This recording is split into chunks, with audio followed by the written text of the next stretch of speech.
All right, let's start with the Nokar mantra. Om Namo Arihantanam, Om Namo Siktanam, Om Namo Ayadiyanam, Om Namo Achayanam, Namo Rue Savasahunam, Eso Panchanamo Karo, Sarva Pavapanasano, Mangalalancha Sarvesim, Paramam Have Mangalam, Paramam Have Mangalam. All right, so today we're going to talk about greed. We've talked about anger, ego, and deceit. And remember, greed is one of the 4 kashayas, which are, remember that Jain comes from the word Jina, which means victor. And who are we fighting against? We're fighting against anger, ego, deceit, and greed. And so this will be your last enemy. And it's something that you can do in this life. You can get rid of all of them. So there's no excuse to not work on it right now. And something I didn't know until recently was that you fight them in that order: anger, ego, deceit, and greed. And the reason that you do that, the reason why greed is last, is because greed is the hardest because it leads to the other ones. It's easy to see that greed, if something goes wrong, can make you angry. It's easy to see that when you're greedy, you have a big ego. And it's easy to see that when you're greedy, you practice deceit to reinforce that greed, right? Where it's harder to see, well, if I'm angry about somebody doing something or not doing something, it's hard to see how that's greed, right? The relationship isn't like that. The relationship is that greed actually leads to all the other things. And so that's why it's a definite order that you go through them, and greed is the hardest one, and it's the one that you're going to fight last. Thanks for everybody that just joined. Today we're talking about greed. This is, of course, the last of the 4 kashayas. What is greed? Greed is the accumulation of wealth and material possessions, but not only that. It's related to wealth, and that's how most people know it, but it's about having more power, having more fame, having more pleasure, having more intelligence, having more respect. All of that is included in greed.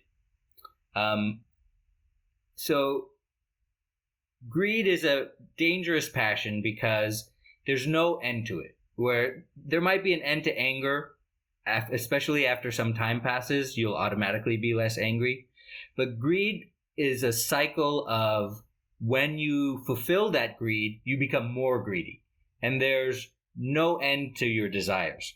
So the only thing you have to know about that is that if one person had all the wealth in the world, all the property in the world, in the universe, for example, he could still be greedy. It's easy to see that, right? So all the matter in the world is not going to fulfill the desires of one person, much less everybody.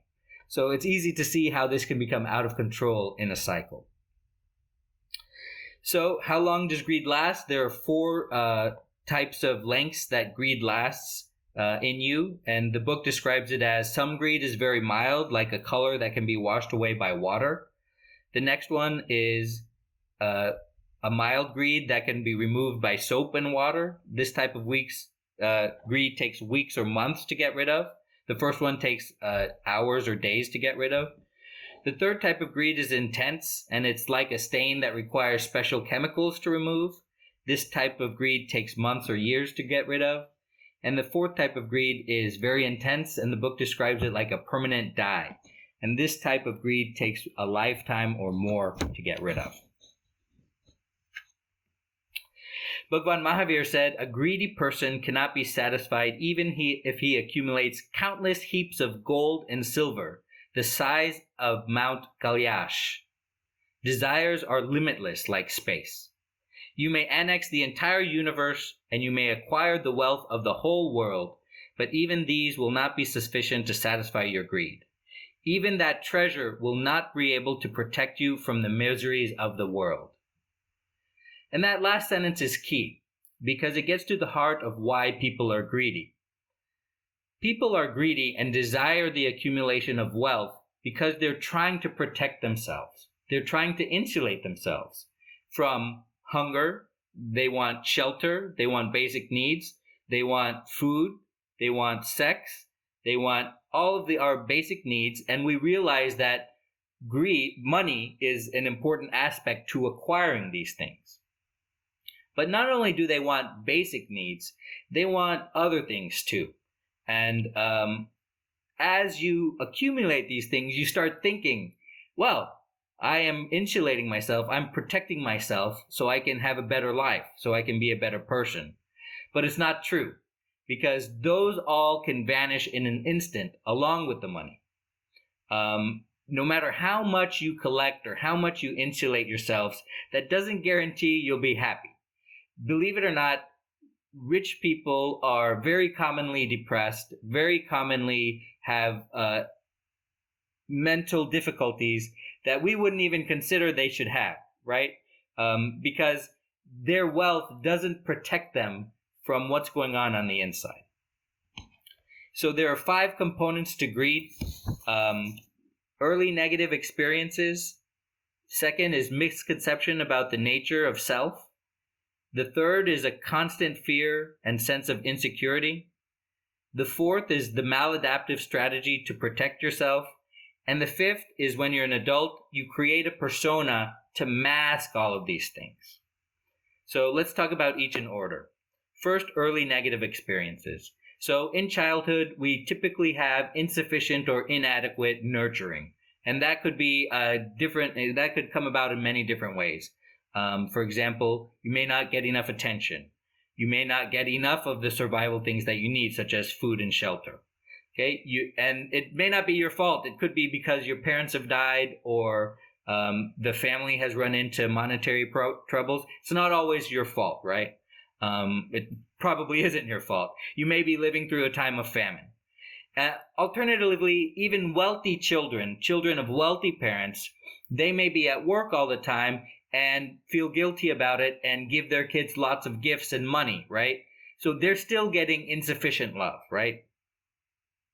Next is the misconception stage.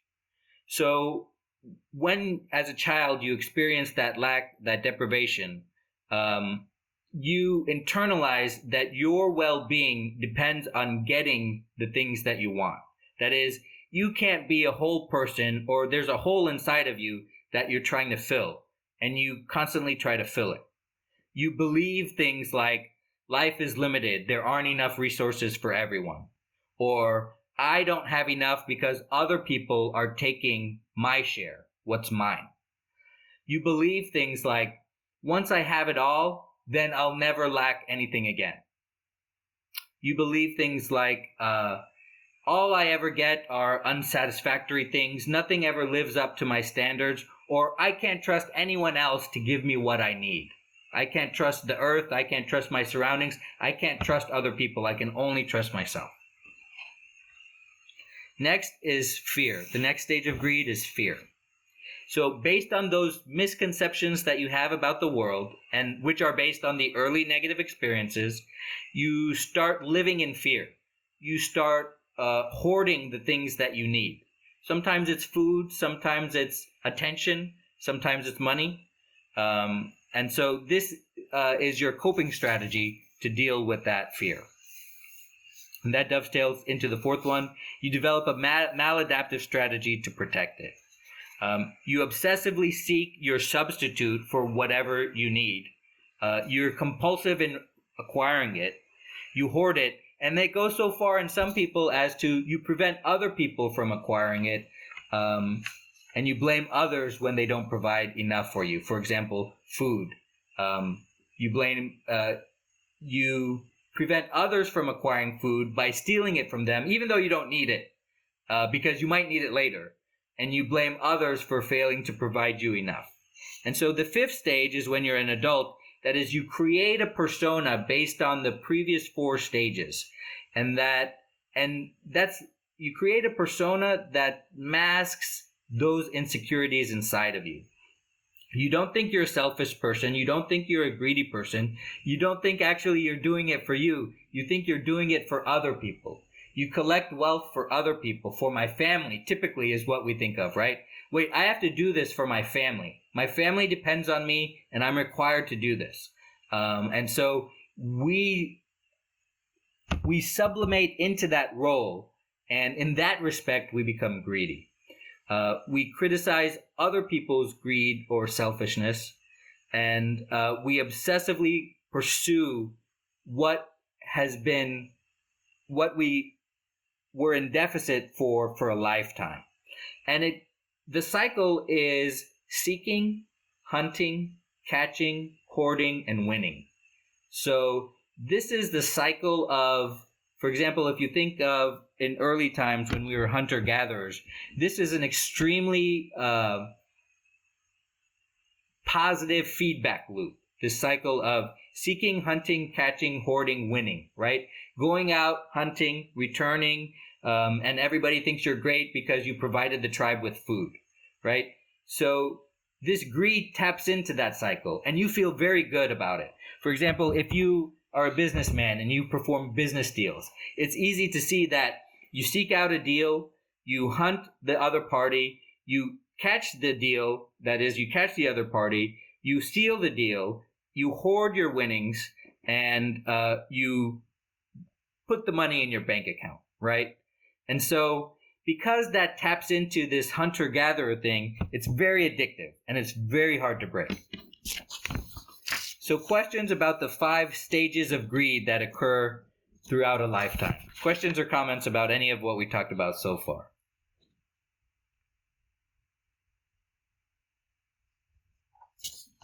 Tim, can you move the greed from lifelong to shorter period of time?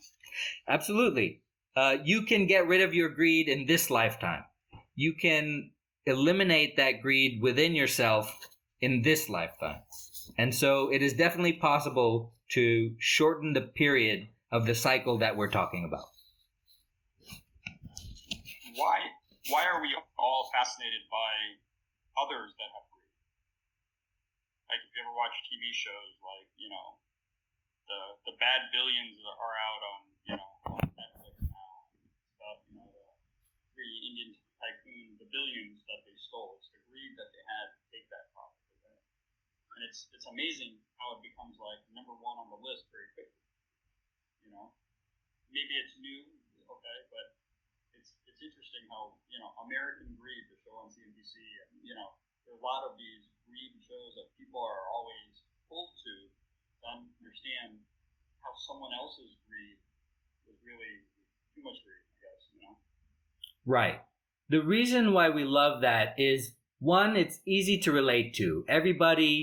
Money is something that everybody wants, and it's easy to relate to. And it's easy to see us in their shoes. It's easy to see us falling into the same traps. And also, another reason is we would like to think we would do something different, right? We would like to look down on our nose at wealthy people because, I would never do that. I only need $1 million to retire, and I would never, keep on pushing and pushing and pushing. But we don't know because we've never been in that situation, right? You know what the funny thing is about the people who say that money isn't everything? If I hear money isn't everything and it's coming from a poor person, I say, well, what do you know? Like, you never had it, right? And if a rich person tells me money isn't everything, I'm like, well, what do you know? You've never been poor. Like, you don't know what it's like. So no matter who tells me money isn't everything, I have an excuse not to believe it, right? And so I think that's a factor that plays into it. So you want them to say money is everything, right? I want somebody with the exact dollar amount in their bank account that I have, down to the cent, tell me that money isn't everything.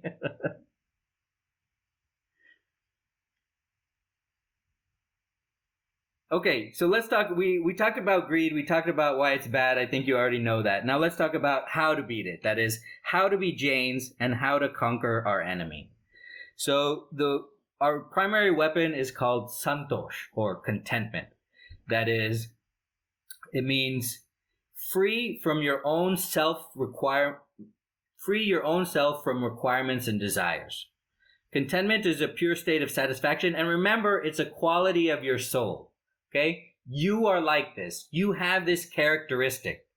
It is the karma that binds to your soul, and the fact that your soul is in a body, which creates greed in you. Remember what your true self is. Greed is unnatural. And so we have to remind ourselves that the self and the non-self are different. And remember way back when I was surprised that very few people believed that they're a soul. If you start believing you're a soul, that will infinitely help you get rid of this greed, because you transfer the greed to your body, right? That greed that you feel, that's about your body. That's not me, and I reject it. So believing you're a soul is our number one weapon against greed. And then realizing that greediness is a prison, right? It's bondage. It's at the root of all miseries. And it's the father of anger, ego, and deceit. A famous Indian saint has said, because of passions, anger, and greed, human beings drown without water. And that's what it feels like. It feels like we're drowning. It feels like we have no weapons against everything and anything that's distracting us from our goals. So we contemplate on the fact that greed has no bounds. That's a weapon we can use. And we remember that greed always increases with the amount of possessions that you have. The more you get, the more you want. Everything you get always becomes something you have. And you know what I realized, who noticed this, is this toy company my daughters like. They like this LOL surprise dolls. And what whoever the manufacturer is has realized is that the getting is better than the having. So what they've done is they've increased the amount of time for the getting. So previously a toy would be like, oh, I got the toy, I anticipated it, I got it, I give it to my dad, and he cuts it open, right? And then I'm feeling really great while he's cutting it open because I'm anticipating all the fun I have with that toy. And then he gives it to me, and I'm feeling great. And then I play with it, and I'm still feeling great. And an hour later, it's in the same bucket with all the other toys that I never play with. But this company, LOL Surprise, has made it such that the fun of the toy is the getting, that is the unwrapping of a toy. It's a series of 10 concentric spheres. And each sphere has part of the toy. And it takes the child about an hour to unlock and twist the sphere to get that part of the toy, and then kind of unwrap it and destroy that part. So it takes about 10 minutes for each concentric sphere. So they prolong the getting part into an hour. And kids love these toys. They still go into the same bin as all the other toys that they never play with. But the getting has been transformed to an hour instead of the 10 minutes that it took me to open it up. So that remember, the more we get, the more we want, because it's the getting that feels good. The having is a liability. But once you can put these two together, that is, the getting leads to the having, that's when your life will change. In the beginning, we'd always think we desire little wealth, everybody has a number. What's my retirement number? It's 2.5 million. When I get that, I'm done. But when I get that, what happens? Has anybody hit their retirement number? Have you stopped working? What happens when you hit that number? You think, oh, no, wait, I just got that car last year. I need to keep doing it. Or, oh, no, wait, I just, my kids want to go to more expensive college. I need to keep your number gets higher and higher, doesn't it? I haven't reached my first number yet, but this is what I hear, right? And so you never reach your number. So here's what Mahavir said. A person who understands reality has no misery. A person who is without longing has no delusion. A person without greed has no longing. And a person who does not have possessions has no greed. So it is the stuff you have that is causing your greed. And if only we could realize that. It's easy for me to say, it's easy for you to hear. It's hard for me to look around the room and start throwing things away, right? That's the hard part. The absence of greed is contentment. That doesn't mean we should not make an honest way to earn a living. We should be fairly rewarded for our efforts. However, we should limit the amount that we want to accumulate.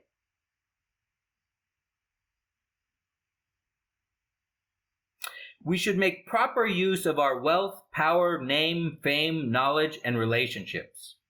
We should not become selfish, mean, or stingy. Remember, greedy people are also stingy people. Greedy people don't always live in mansions. Greedy people is that person who lives in a shack and has $2 million in the bank account because he is so insecure about money that he's extremely frugal and he doesn't spend on anything, including himself. See, these are the things that we try to do to math. This is what I was talking about, that persona. We create a persona where, oh, I'm not spending on myself. I have this money in the bank and that money will go to my children, or I have a charity or something that I'm going to give it to. I'm not spending it on myself. That's the persona that I adopt to convince myself I am not greedy. When in fact, the person living in the shack with $2 million in the bank that's doing nothing is a type of greedy person. We should devote more time to spiritual activities and distribute additional wealth toward worthy causes.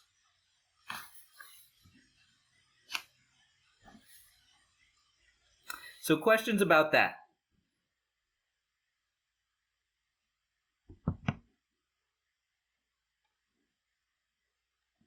So expecting more rewards for the same efforts you put in, is that the greed or not?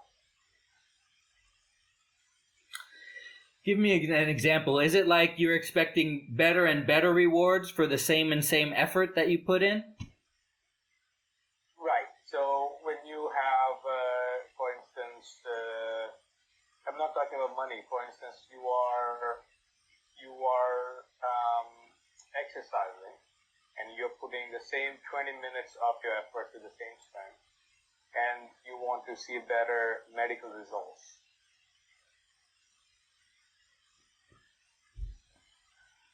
You're working toward your own self, your health, and expecting better results in that direction. Yes, the book definitely says that there is greediness associated with physical pleasures, and so it depends. So you mentioned that you're working out for your health. That's pretty good, but if you expect more and more results from the same amount of effort that you put in, sure, I think it seems like you've departed from reality right there. It seems like you've let your greed get in the way of the truth, right? So I think that might be greed. Actually, for me, bother on that one, I get sad when I don't see positive results. Right. I mean, that is correct. You are putting the effort that's been prescribed and same efforts and what's been asked to do.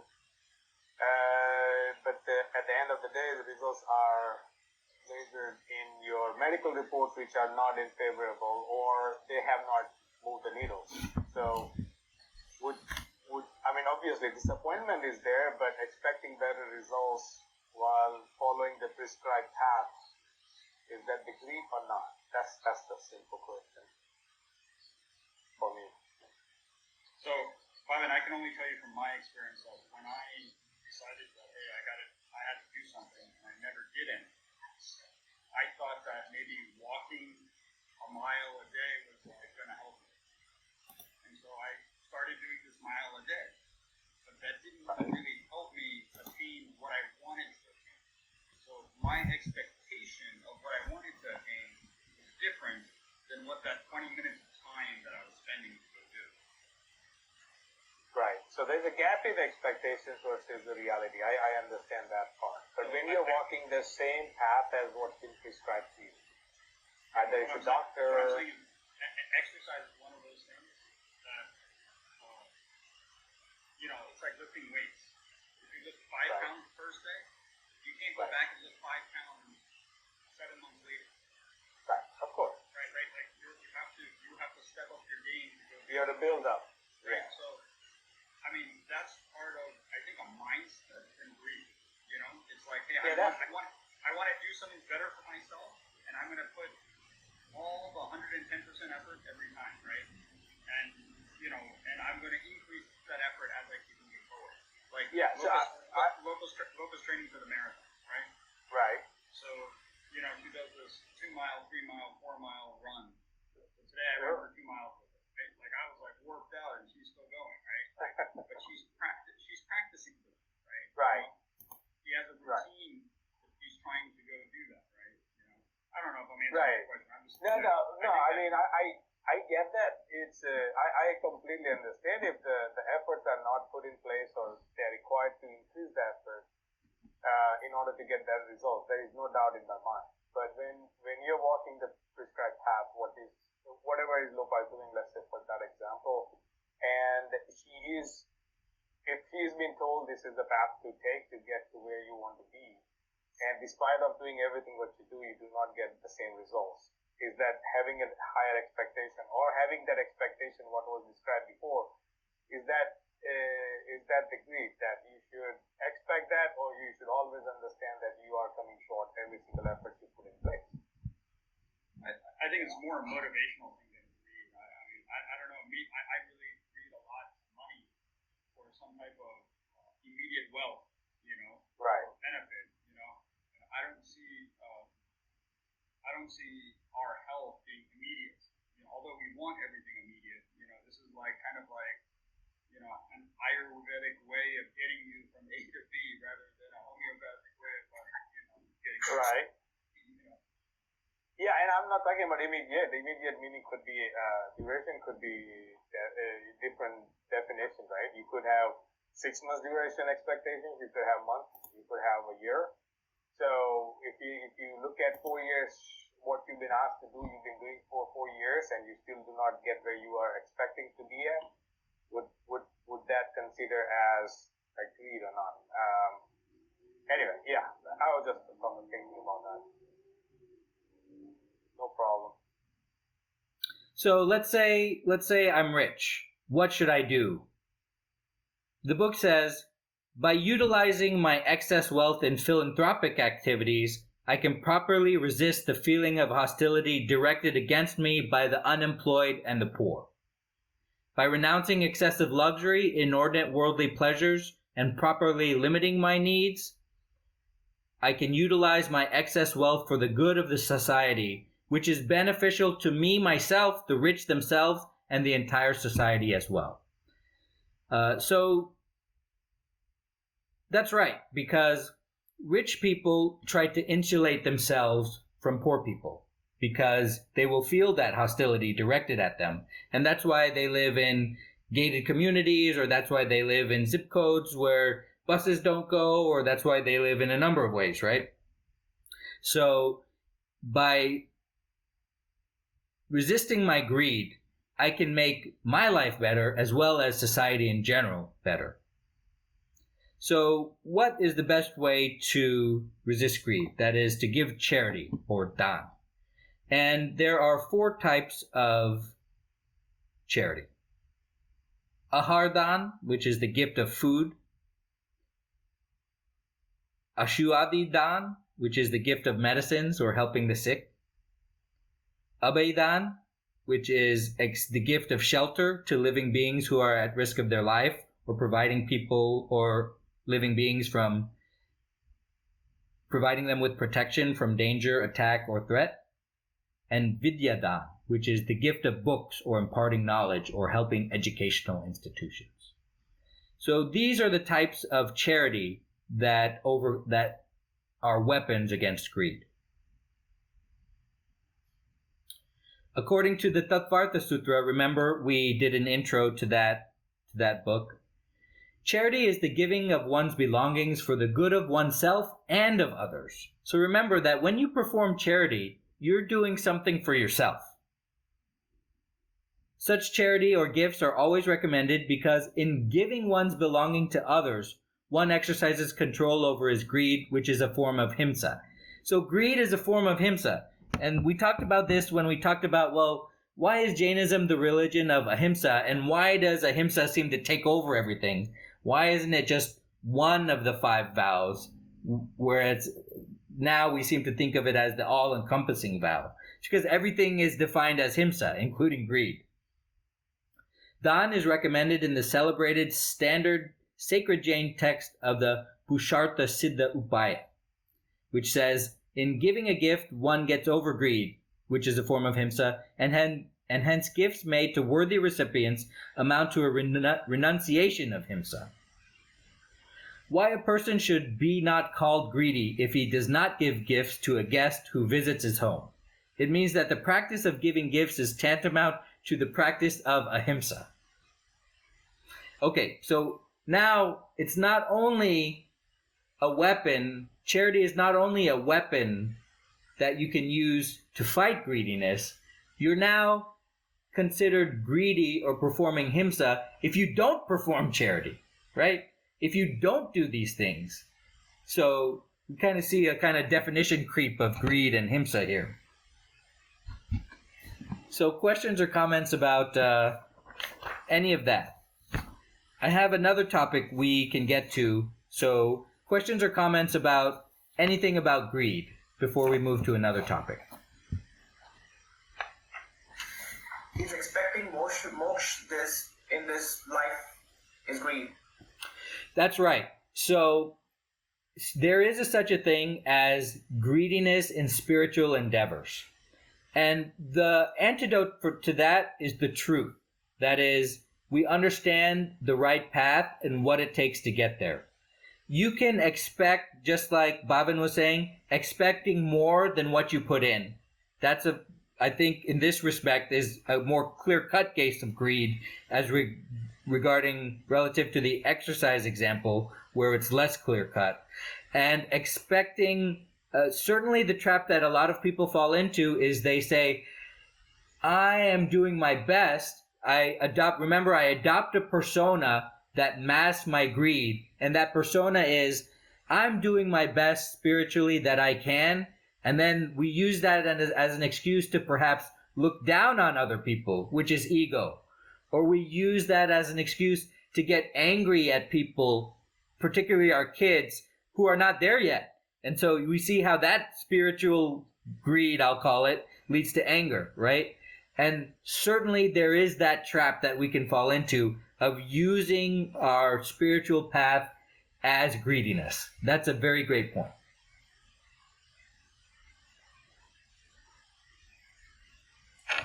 Thank you, that makes sense. Yeah. Sure, so moving on to a different topic, you guys will remember that we've had quite a few open challenges in this class that relate to some of the hard-earned truths that we learned together. So I'd like to remind people of the 3 open challenges, and in case anybody missed them, I'm willing to talk about them at any time. So the first open challenge that we have is to describe me a scenario where where you get angry and that anger is not directed at you, right? We learned that all anger is directed at the self. And the open challenge is to find a scenario where anger is not directed at the self. We learned that because we learned that anger is a mismatch between expectation and reality. And so it's always caused by a delusion in yourself. And when you get angry, you get mad at yourself. The second open challenge that I have in this class is because all of reality is mediated through the senses, and the senses are subjective, there's no such thing as objectivity. And because there's no such thing as objectivity, there are no such thing as facts. So my challenge to you is to describe me a fact, and I will tell you why it is not a fact. And this is incredibly difficult because I just Googled fact versus opinion, just to see what my kids are learning when they learn about what's a fact and what's an opinion.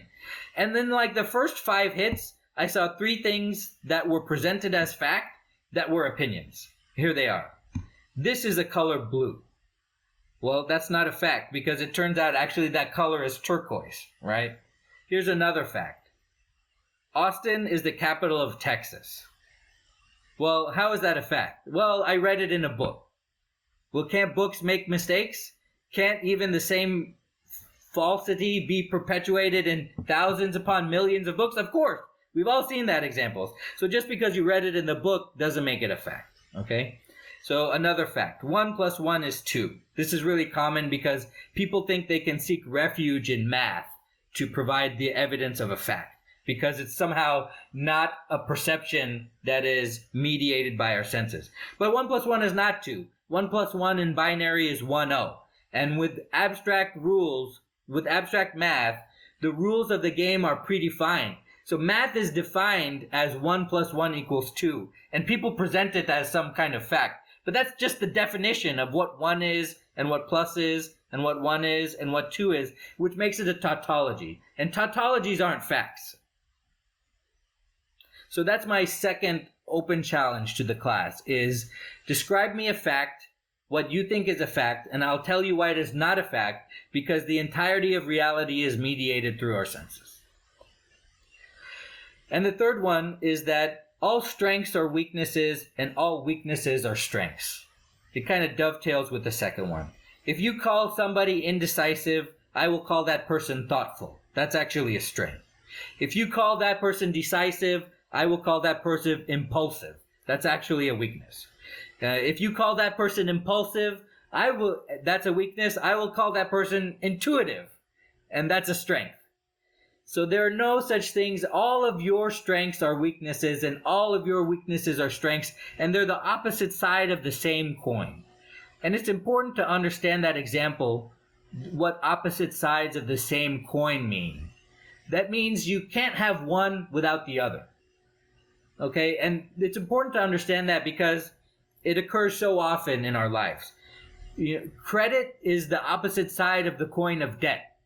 A lot of people think that what their assets are, they're actually really liabilities, right? I have what do I have? I have my house and my car. I think those are my assets. They're really my liabilities. Okay, assets are the other side of the coin of liabilities. So it's important so my challenge to you is to tell me something you think is a strength, and I will tell you that it's actually a weakness. Or tell me something you think is a weakness, and I will tell you that it's actually a strength. So can anybody address any one of these open challenges we have for this class? And if I can't give you an answer now, I'll think about it and I'll give you an answer next week.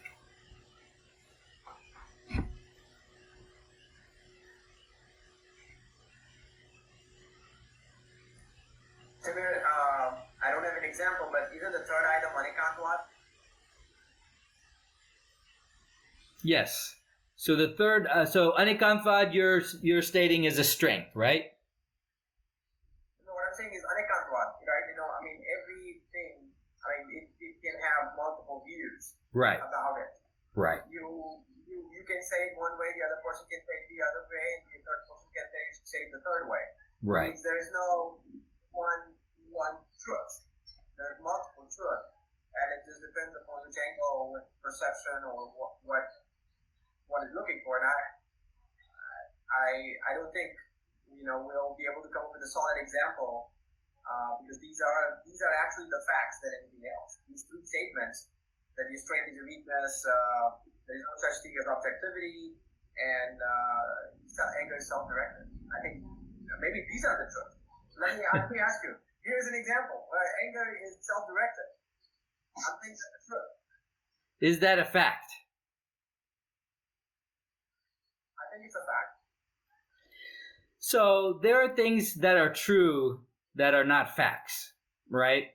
So I'm saying that facts are not true, okay? But there are things that are true that are not facts. And so all anger being directed at the self is true, but it's not a fact. And remember when we talked about deceit, truths are in fact not facts at all. For example, if I tell somebody a lie to not hurt their feelings and to prevent violence, that's the truth. And that's not a fact. In fact, it's a lie. So truth can be a lie. So these are different concepts. So what would you say about this? The sun doesn't rotate, the planets rotate around the sun. How do you say that's not a fact? So the planets don't revolve around the sun. You're telling me that's a fact, or the planets revolve around the sun. You're saying that's a fact, right?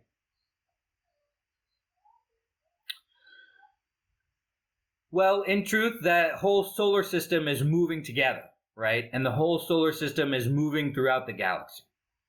Which is fine. But I said only about the planets going rotating around the sun. Let's see. So how is that not a fact? Do you have a different point of view there? Actually, I think solar and galaxy, I think I have to defer that to an expert of solar and galaxy who can come up with some sort of, but I can assure you, I think there's going to be somebody who has this and say, okay, that's not true. That's not a fact. So a different point of view. So forget fact or opinion, but a different point of view. So it depends on where you're standing, right? Where it would appear that the planets revolve around the sun. If you're standing on the planet, it doesn't appear that way at all.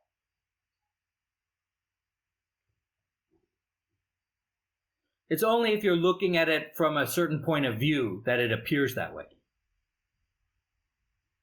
Yeah, it's the theory of relativity, right? So the speed or the motion is never an absolute. It's always relative. So it depends. If you are standing on the sun, yes, you can see that the planets are revolving. They are going around the sun. If you are on the planet, if you are in a separate planet, different planet, even if you are on the moon, you would not see that. So if you're saying where I'm standing, yeah, in your relativity, for me, it feels like this. The fact is, that's not the case. Because you're viewing it like that, so you think it's a fact that the sun is rotating around us, and that's not true. To prove it, you have to see it from the outside and see that we do rotate around the sun. That's how we have different weathers.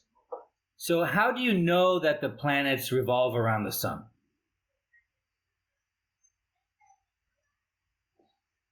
Science has taught us that. Someone's gone in space to see. So your teacher taught you that? So your science teacher taught you that. Has your science teacher ever taught you something that wasn't true? Because mine has. I don't recall that, but this is one thing that's just...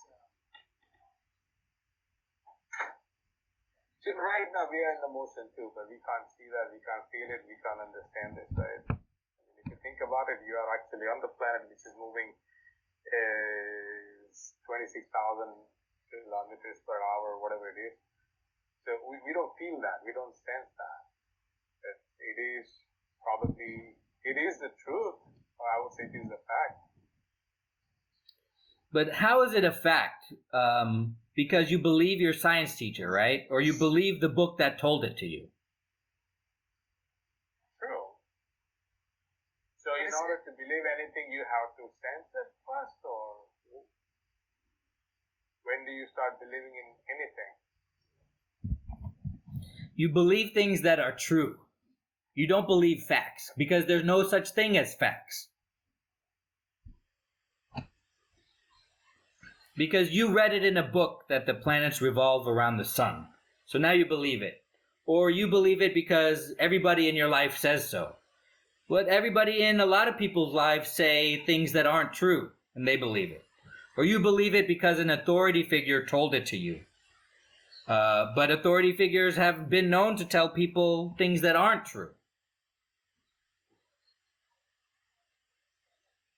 So I would say... At that point, we can prove 100% what we know is incorrect. Is that what we are proving it? Everything what we know, what we learn, what we see, what we have experienced is not the fact or not the truth. No, I'm not saying that. I'm saying that you can't trust it because reality is mediated through the senses. The only knowledge you can trust is the knowledge that comes from your soul, and you have enough. In fact, you have an infinite amount.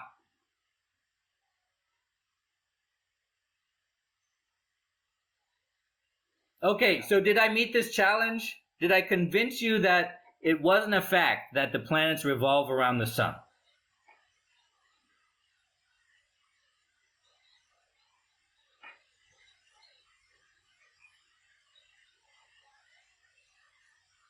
I got lost.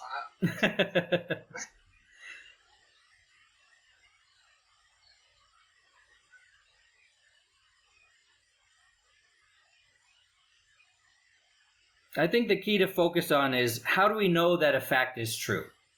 And there could be science that shows us something else in the meantime.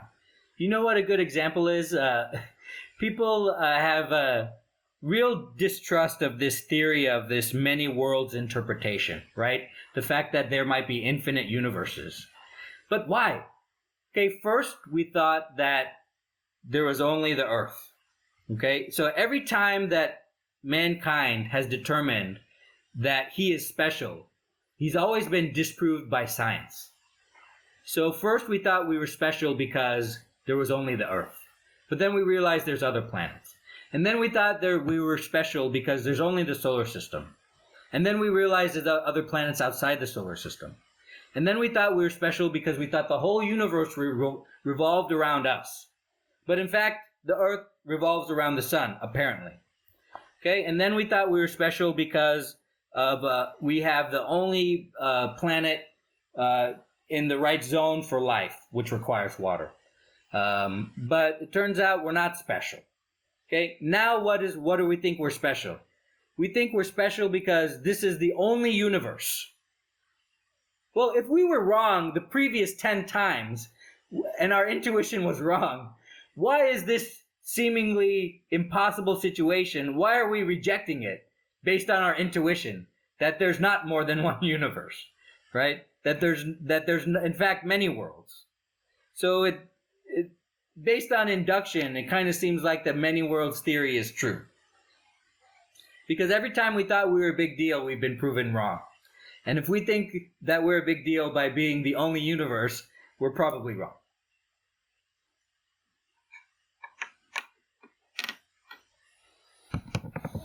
Okay, so I think the answer to the question is, how do you know that the planets revolve around the sun? We have to question the authority by which we learned it, and realize that that authority is not 100% correct in all cases. So there could be a chance that the planets do not revolve around the sun, because we could find some different interpretation that fits our measurements better than the planets revolving around the sun. It might be hard to think of right now. It might be hard for you to imagine. Certainly is hard for me to imagine. But it would be very hard to imagine, considering a person that lived hundreds or thousands of years ago, to say that the sun didn't move across the sky, right? It conflicts with all the sensory perceptions that you have. So now put yourself in the place of that person when I'm telling you no, that in fact the planets don't revolve around the sun. You'd call me crazy, just like other people called that person crazy.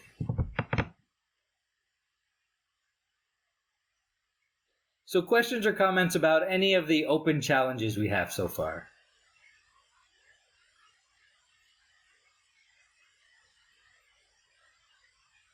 Questions or comments about anything about greed related, or about the 4 Kashayas, or anything we've discussed in this little mini-series here?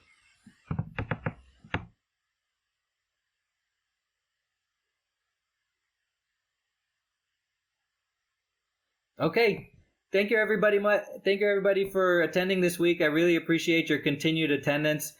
Being a part of your life and taking an hour of your time each week is definitely not something I take for granted. And I hope that you continue to find value in these meetings.